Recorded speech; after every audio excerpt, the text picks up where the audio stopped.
She has long been a fixture of the Homer Spit, occupying her small RV and yard near a nearly empty RV park. The park is nearly empty, that is, save for the more than 200 eagles gathered there for a midday meal, courtesy of Jean Keene. I've always fed birds.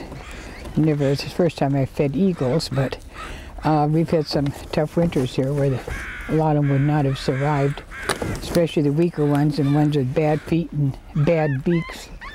And especially this winter, when we had so much snow and very cold weather. This year they're very aggressive to get the food. And so that this way by spring they're nice and fat and sassy. And but there's a lot of satisfaction in knowing that they're fed, not laying out there starving. Her love of Alaska's abundant eagle population began as a unique way to dispose of some fish scraps. But over the years, it's developed into a personal relationship with the nation's symbol.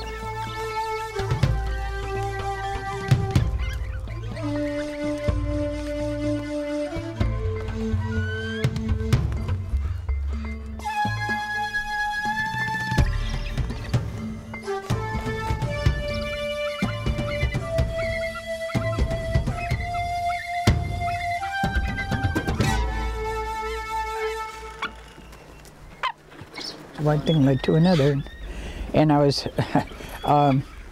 supervisor over here for Icicle Seafoods for a long time, and of course I had access and to leftover fish and stuff. I'd start bringing home a bucket or two, and then of course it led to a lot more than that. The eagles get fish scraps donated by local processing plants and local citizens, recycling what have been thrown out to rot. Some years, she's laid out 60,000 pounds of fish heads and scraps to the hundreds of young and mature eagles patiently perched on every conceivable spot surrounding her home or soaring overhead. Her efforts have drawn attention of national and international media organizations. TV crews from foreign nations have made the trip to the end of the Spit to document a day in the life of the Eagle Lady. Likewise, photographers from around the globe and nation have been privileged to enter Keene's yard to get some of the most amazing shots of this rare gathering.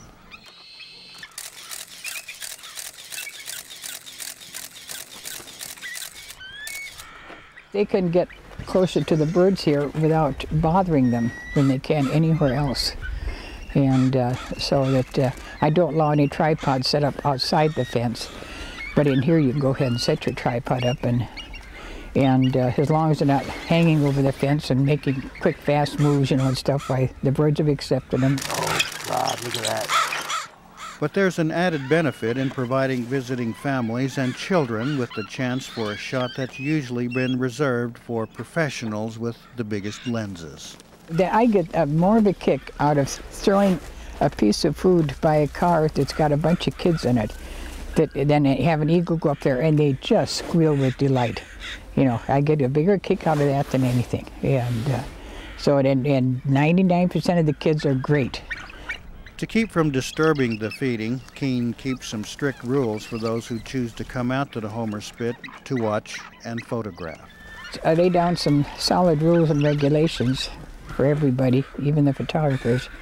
And so that, and I hope they appreciate the fact, and I think 99% of them do, and the fact that they can get so close to birds. To some of them it means a great deal, to others it doesn't mean a tinker's damn. But Keene's feathered feeding program has not been without its critics. In the early days, some of her Homer neighbors and the Department of Fish and Wildlife had expressed concerns for possible impacts on eagle feeding habits, the birds' health, or their getting used to being around humans. Those charges, Keene said, have been disproven over the years. There's always going to be people opposed to it. But when I started doing it, years ago, they said, well, she's going to have 1,000 birds here. They're going to all die of a disease, and they're all going to starve the minute she quits feeding them in the spring. Well, none of this has happened. Jean Keene's future on the Homer Spit and her voluntary eagle feeding program is uncertain, she says. Developers are interested in adding condominiums to the Land's End Resort, and there's talk of building a new marine repair terminal out here. Either one will bring increased activity to the spit, and Keene fears that may forever change the environment and comfort level of the hundreds of eagles who annually converge here. For now, that's little concern for the eagles, who will soon be off to continue their own life cycles, just a little stronger for the care provided by the Eagle Lady of Homer, Jean Keene. In Homer, I'm Gary Fife, Inside Alaska.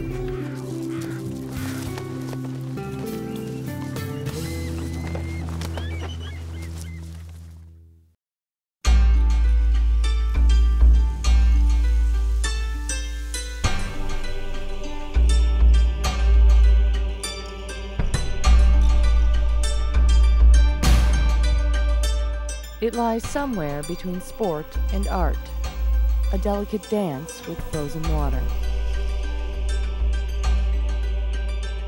It is sculpture, created by hands from around the world, from China and Finland, from Russia and France. They come to Fairbanks to craft the Arctic diamond. For Fairbanks artist Steve Lester, it is a chance to stay home. He enters the realistic category this year, his piece titled Uncertainty. She's unsure of her position, of her situation, and you see her shoulders are a little hunched, kind of protective. And the response that I'd like to evoke in the viewer is kind of a need to protect her or to assure her that everything's going to be all right.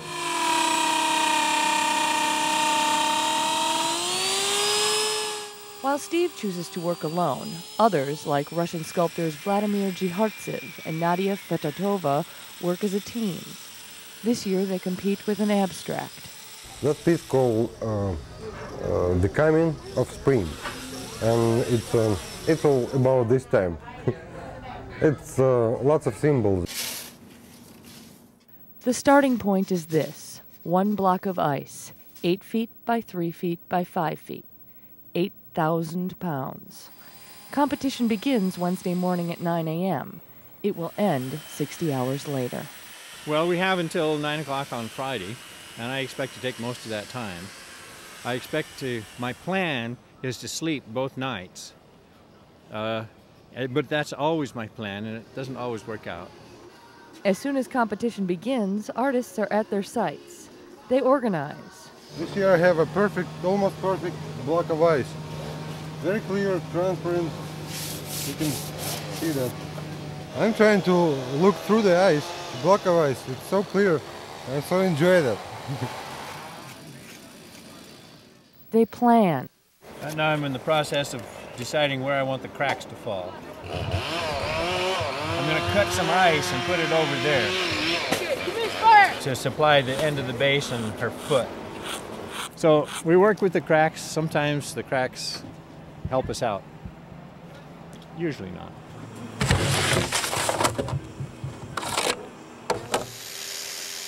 They make the first cut.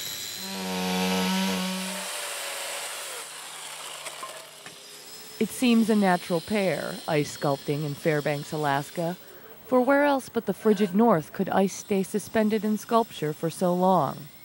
The Far East, it would seem, for it was a group from China that inspired the people of Fairbanks to explore what is perhaps their most abundant resource. I had been a sculptor for a number of years anyway, and a friend of mine who was here, Mimi Chapin, said, "Steve, you're a sculptor, you should go down and see these ice carvers." I said, ice carvers? And I was thinking banquet sculptures, you know, cornucopia, swans. I thought, well, maybe. I went down there and here was this 12-foot crystalline Buddha reclining. And I was just dazzled. I said, wow, can I help, you know? And they handed me a chisel this long. I said, yeah, we need 3 more lotus petals. I said, well, how do you use this? And they showed me, and you should hold it flat and push. In about 3 strokes, I was just hooked for life. Vladimir Jihartsev grew up in Provodnia, the Russian Far East. When Gorbachev came to power, he says, life began to change. Doors opened, more people came into the country. Among them, Steve Lester. I do the paintings and the watercolors, acrylics, portraits, and scenery, oil paintings.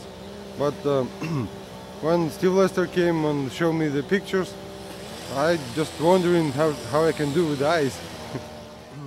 Very well, apparently. Vladimir and Nadia have become the winningest duo in the Fairbanks competition. The pair now sculpts ice full-time. They hope that the beauty of their work will help them to remain in the United States. After '96 competition, we just asked for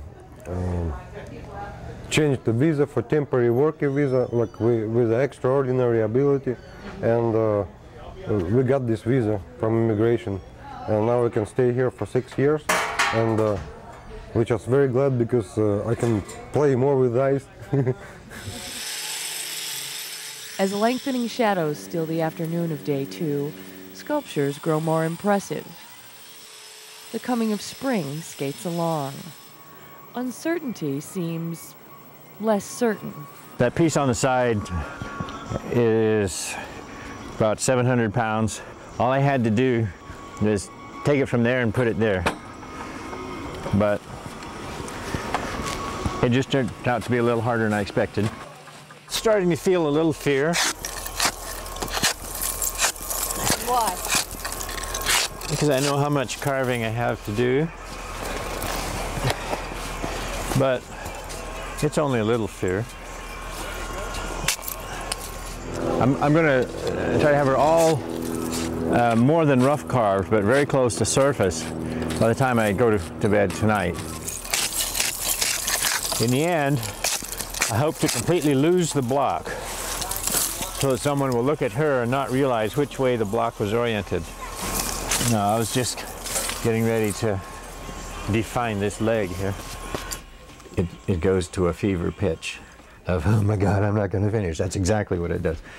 Because everyone bites off almost more than they can chew. They walk the fine edge, and sometimes they fall on one side and sometimes they fall on the other.